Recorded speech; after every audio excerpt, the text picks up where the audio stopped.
السلام علیکم دوستو، امید ہے آپ سب خیریت سے ہوں گے۔ آج کی جو ہماری کہانی ہے وہ ہے دیانت داری سے کباڑیے کا رئیس بننا۔ اس میں ہم دیکھیں گے کہ کس طرح کباڑیے نے ایمانداری دیانت داری دکھائی اور پھر کس طرح اللہ تعالیٰ نے اس کو اس کا اجر دیا۔ تو بہت ہی مزے کی کہانی، بہت ہی دلچسپ کہانی۔ تو آئیے ہم اپنی کہانی شروع کرتے ہیں۔ کسی شہر میں ایک خالی تعمیر غریب کباڑیا رہتا تھا جو بہت ایماندار تھا، کیونکہ وہ لوگوں سے چیزوں کے زیادہ دام نہ لیتا تھا۔ دوسرے کباڑیے 1 روپے کی چیز 2 روپے میں بیچا کرتے تھے، مگر وہ اتنا زیادہ منافع لینا گناہ سمجھتا تھا اور 8 روپے کی چیز 9 روپے سے زیادہ بھی نہ فروخت کرتا تھا۔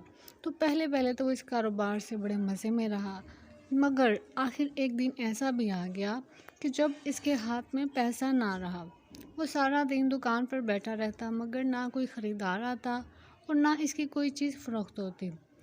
مالک دکان اس سے کرائے کا تقاضا کرتے کرتے الگ تنگ آ گیا۔ آخر تھک ہار کر ایک دن تو اس نے یہاں تک کہہ دیا کہ اگر 20 تاریخ تک تم نے دکان کا کرایہ ادا نہ کیا تو پھر تمہیں دکان فوراً خالی کرنا پڑے گی۔ تو یہ سن کر خالد بہت گھبرایا اور اس کے چہرے کا رنگ اڑ گیا۔ پھر گاہکوں کا انتظار کرتے کرتے 18 تاریخ ہو گئی، مگر خالد کے پاس کرایہ جمع نہ ہوا۔ وہ بہت پریشان تھا کہ کیا کرے اور کیا نہ کرے۔ آخر 18 تاریخ کی شام کو ایک امیر آدمی اس کی دکان پر آیا اور بہت دیر تک اس کی چیزیں دیکھتا رہا، مگر اسے کوئی چیز پسند نہ آئی۔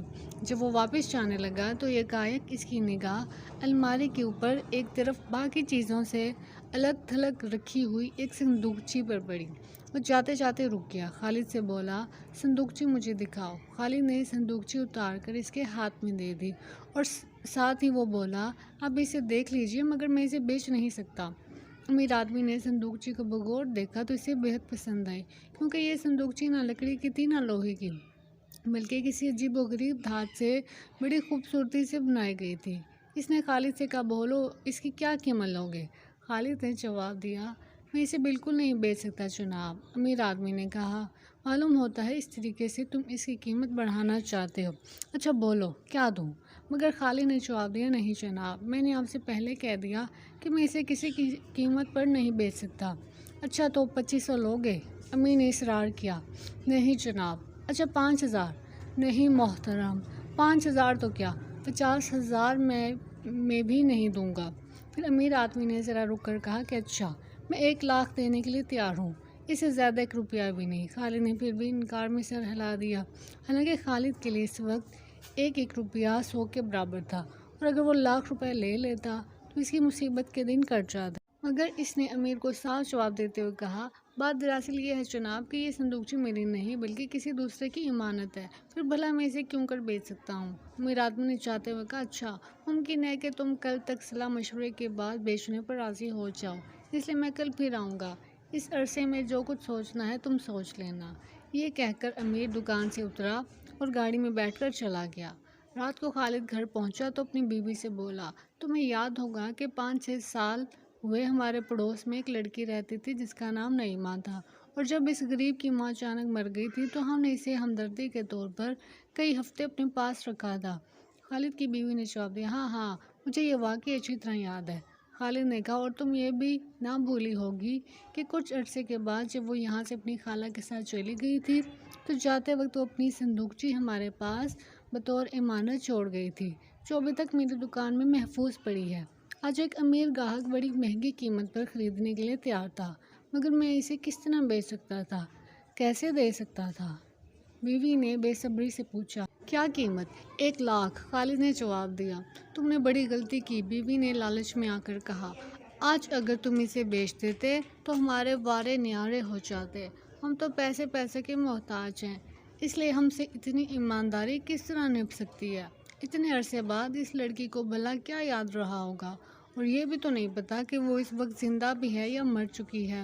خالد نے جواب دیا، مگر جو چیز ہماری نہیں ہے اسے بیچنے کا ہمیں کیا حق حاصل ہے؟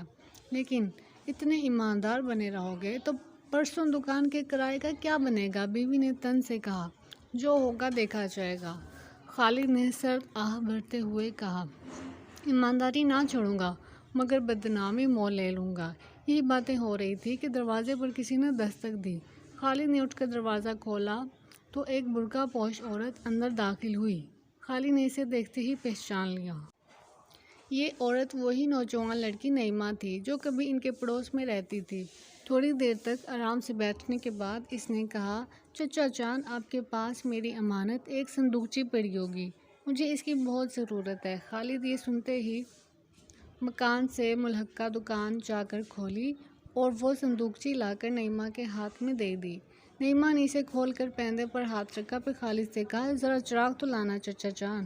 خالد چراغ لایا تو اس نے پیندے میں بنی ہوئی تصویر کے سر پر ہاتھ رکھ کر زور سے دبایا۔ پیندہ ایک دم اوپر اٹھ آیا اور اس کے اندر سے ایک کاغذ کا پرزہ نکلا۔ نعیمہ نے غور سے پڑھا تو اس پر لکھا تھا کہ ہمارے مکان میں درخت کے نیچے ایک برتن دبا ہوا ہے، اس میں کئی لاکھ کا زیور ہے، جب بھی تمہیں روپوں کی ضرورت پڑے تو زیور نکال لینا۔ یہ نعیمہ کے ماں کے ہاتھ کی تحریر تھی جس میں اسے وصیت کی گئی تھی۔ نعیمہ نے اسی وقت خالد کو ساتھ لیا، اپنے مکان کا دروازہ کھولا، پھر درخت کے نیچے سے زمین کھودی گئی تو وہاں سے زیورات کا بھرا ہوا برتن نکل آیا۔ اس کی خوش قسمتی میں اب کیا شبہ تھا، وہ غریب بہت مسرور تھی اس موقع پر جو اسی دن اس کا امیر آدمی سے معاملہ ہوا تھا۔ خالد نے اسے سارا واقعہ سنایا کہ کس طرح آج ایک امیر آدمی اسے صندوقچی کا 1 لاکھ دے رہا تھا، لیکن اس نے دینے سے صاف انکار کر دیا تھا۔ نعیمہ کو خالد کی ایمانداری پر بہت خوشی اور کہنے لگی، چچا جان، اگر آپ یہ صندوقچی فروخت کر دیتے تو میں لٹ جاتی، کیونکہ مجھے کل ہی میری خالہ نے بتایا تھا کہ تمہارے پاس جو صندوقچی تھی اس کے پیندے میں تمہاری والدہ نے تمہارے لیے کاغذ کا ایک رکا مرتے وقت رکھا تھا۔ میرا خیال ہے اس میں تمہارے لیے کوئی خاص بات لکھی ہوگی، اور عجب نہیں کہ اپنی ماں کی ہدایت پر عمل کرنے سے تمہیں کوئی خاص فائدہ پہنچے۔ وہ بتانے لگی کہ خالہ کی بات سن کر میں فوراً یہاں چلی گئی۔ اب مجھے یقین ہو گیا کہ اگر ایسے ایماندار نہ ہوتے تو مجھے یہ زیور بھی نہ ملتا، اس لیے اب آپ کو اس میں سے آدھا حصہ لینا ہوگا جو کہ میں اپنی خوشی سے آپ کو دیتی ہوں۔ خالد نے بہت انکار کیا مگر نعیمہ کسی طرح نہ مانی، تب خالد کو نصف زیور لینا ہی پڑا۔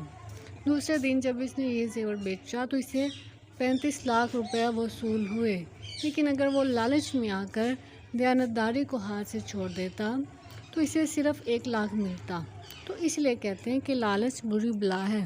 تو دوستو، امید ہے آپ کو یہ کہانی ضرور پسند آئی ہوگی۔ ہمیں بھی چاہیے کہ ہم اپنے ہر کام میں ایماندار رہیں اور دیانتدار رہیں، کیونکہ جو ایماندار ہیں قیامت والے دن وہی عزت پائیں گے، اور یہی لوگ ہیں جو عزت کے ساتھ جنت میں داخل ہوں گے۔